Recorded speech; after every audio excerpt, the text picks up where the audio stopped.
Welcome. Bienvenidos a Ecos Siniestros Oficial. Hoy veremos el último altar. El Día de Muertos será una celebración vibrante y llena de color en el pequeño pueblo de San Mateo. Las calles se adornaban con papel picado, flores de cempasúchil y velas que iluminaban la noche.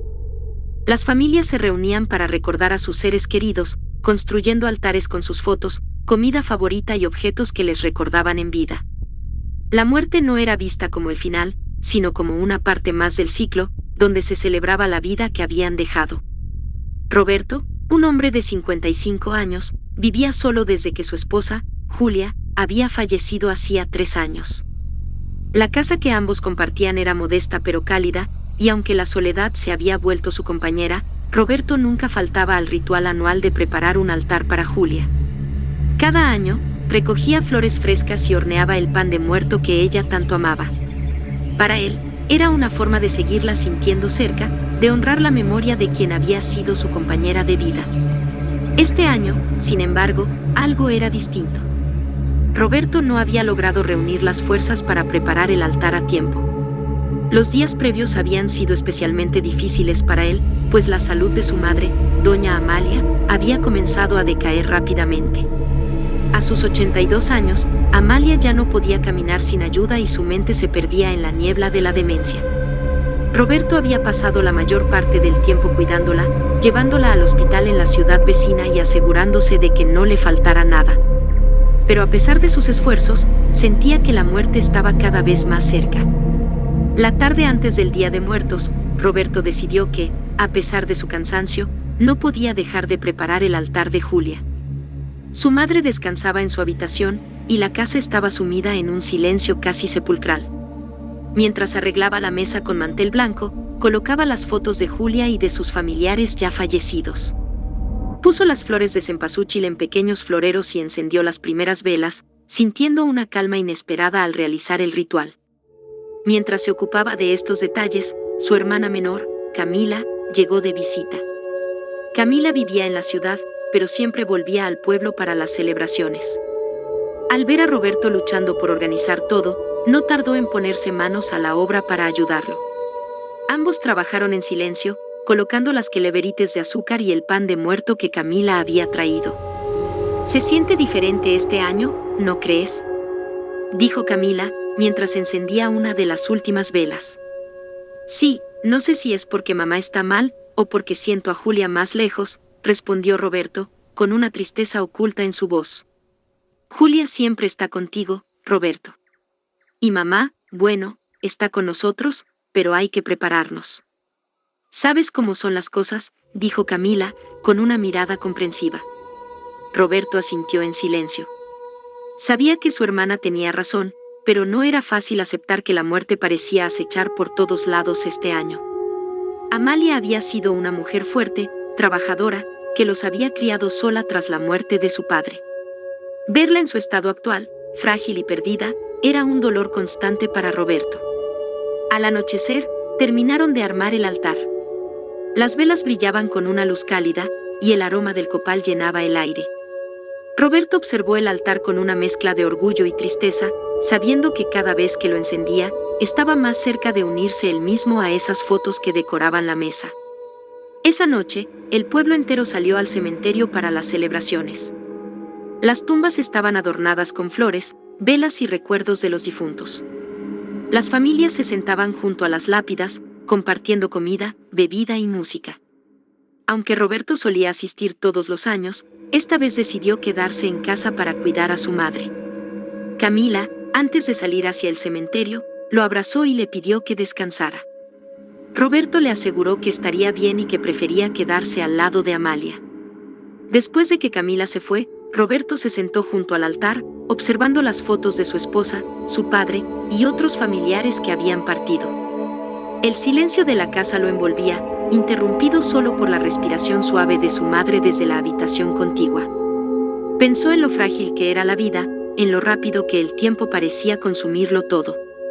Cerró los ojos por un momento, intentando dejar que el cansancio lo arrastrara al sueño. Pero justo cuando comenzaba a relajarse, escuchó algo. Un ruido leve, casi imperceptible, proveniente de la habitación de su madre. Abrió los ojos y aguzó el oído. El sonido se repitió, como un crujido suave. Con el corazón latiendo rápidamente, Roberto se levantó y caminó hacia la habitación de Amalia. Abrió la puerta con cuidado y encontró a su madre acostada en la cama, tal como la había dejado. Pero había algo en el ambiente, algo que no podía identificar. El cuarto parecía más frío de lo habitual, y el aire se sentía pesado. Se acercó a Amalia, quien respiraba con dificultad. Su rostro estaba pálido, y su cuerpo parecía aún más frágil bajo las mantas. Roberto se sentó a su lado, tomando su mano entre las suyas. «Estoy aquí, mamá», susurró, esperando que sus palabras la calmaran, aunque sabía que ella apenas podía escucharlo. El silencio volvió a reinar en la habitación, pero Roberto no podía deshacerse de la sensación de que algo estaba por cambiar. Y mientras sostenía la mano de su madre, escuchó un susurro débil, como si viniera de muy lejos. «Roberto», una voz suave, casi imperceptible. El susurro en la oscuridad detuvo el corazón de Roberto por un segundo. Se inclinó más cerca de su madre, pero Amalia seguía inmóvil, respirando débilmente bajo las mantas. Afuera, el viento hacía que las hojas de los árboles rozaran las ventanas, pero dentro de la casa, todo estaba en un silencio absoluto. «¿Mamá?», dijo Roberto, apenas en un murmullo. No hubo respuesta, solo el sonido de su propia respiración y el débil ritmo del pecho de Amalia al subir y bajar lentamente. Roberto trató de convencerse de que el susurro había sido un producto de su cansancio, de los días difíciles que había vivido cuidando de su madre. Pero la sensación de inquietud no desaparecía. Se quedó sentado junto a Amalia durante un largo rato, sosteniendo su mano y observando su rostro pálido. Sabía que el final estaba cerca. Podía sentirlo en el aire, en el peso que había en la habitación, y aunque la muerte era algo que todos en San Mateo habían aprendido a aceptar como parte de la vida, no era fácil cuando se trataba de alguien tan cercano. Alguien a quien amabas.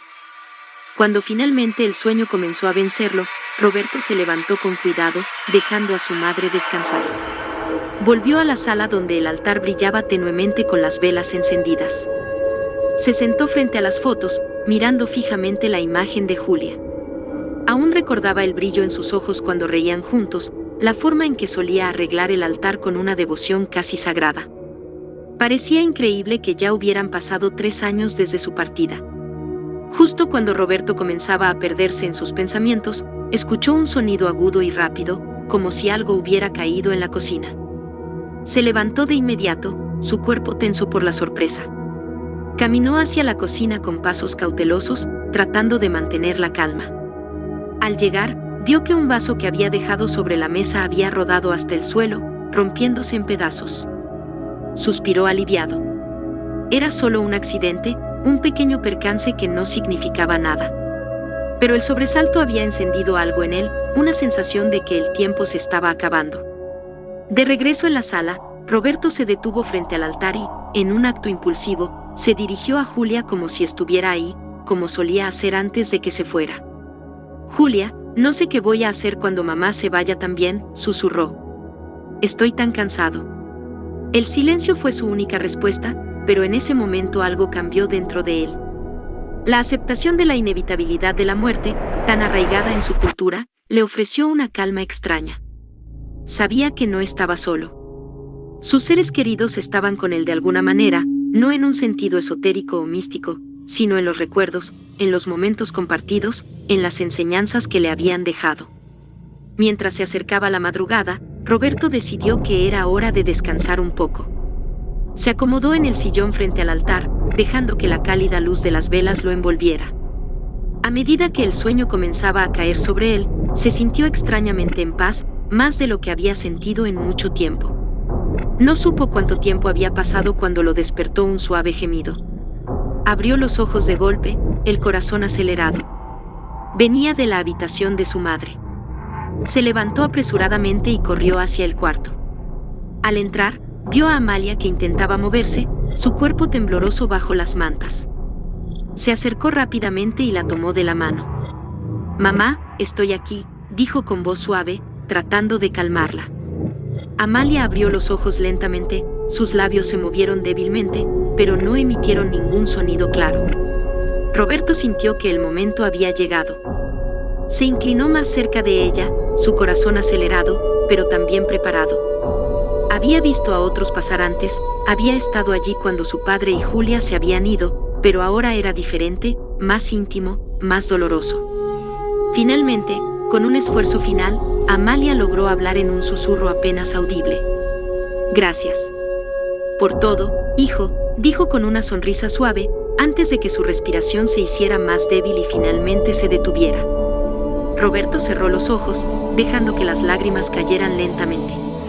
La paz en el rostro de su madre le dio consuelo, pero el dolor de perderla lo atravesó como un cuchillo. Se quedó sentado junto a ella durante un tiempo, en silencio, mientras las primeras luces del amanecer comenzaban a filtrarse por las ventanas. Con delicadeza, Roberto arregló las mantas alrededor de su madre, dándole un último beso en la frente. Luego salió de la habitación y volvió al altar, donde las velas aún brillaban con una luz tenue. Sabía que pronto tendría que ir a buscar a Marta, avisarle lo que había pasado y organizar los preparativos para despedir a su madre. Pero antes de hacer todo eso, se sentó una vez más frente al altar. Encendió una vela nueva para Amalia y la colocó junto a la foto de Julia, como si ya supiera que, de algún modo, ambas estarían juntas en ese espacio simbólico. Era un lugar de recuerdos, de amor y de vida compartida, y en ese momento Roberto entendió que los altares no eran solo para los muertos, sino también para los vivos, para recordarnos quiénes somos y de dónde venimos. El pueblo comenzó a despertarse lentamente, con los sonidos típicos de la mañana después de las celebraciones. Las campanas de la iglesia resonaban a lo lejos, y el aroma del café recién hecho llenaba las calles. Roberto, a pesar de su dolor, sintió una pequeña chispa de gratitud. Aún tenía a su hermana, aún tenía su hogar, y aún tenía los recuerdos de todos aquellos que habían sido parte de su vida. El Día de Muertos no era solo un día de despedida. Era un día de reencuentro, de mantener vivos los lazos que nunca se rompen del todo. Y mientras Roberto se levantaba para preparar el desayuno, comprendió que la muerte no era el final, sino una transición, una parte del ciclo que se honra y se acepta. No olvides suscribirte, dar like y comentar. Thank you.